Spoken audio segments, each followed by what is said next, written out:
बातमी आता अमरावतीमधून आहे। अमरावतीमध्ये युवा स्वाभिमानीच्या सचिन भेंडे यांची उमेदवारी कायम आहे। भाजप उमेदवार तुषार भारतीय यांनी नोंदवला होता आक्षेप आणि त्याच नंतर आता त्यांची उमेदवारी कायम आहे। सचिन भेंडे महानगरपालिकेचे कंत्राटदार असल्याचा आक्षेप होता। लोकहिताच्या लढाईमध्ये जनतेचा विकास झाला असं रवी राणा यांनी म्हटलेलं आहे।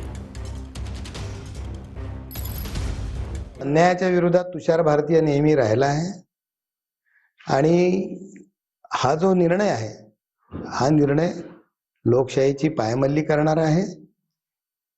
हा निर्णय घटनेचा अपमान करणारा आहे आणि म्हणून मी जो स्टँड घेतलेला आहे तो स्टँड घेऊन मी जनता जनार्दनामध्ये जाणार आहे।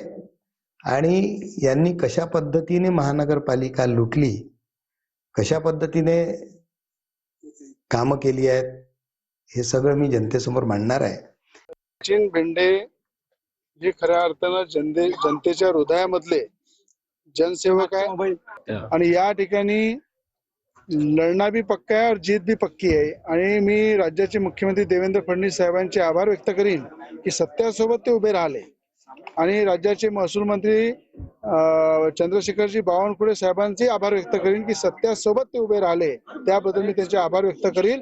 आणि जीत पक्की आहे और सचिन भेंडे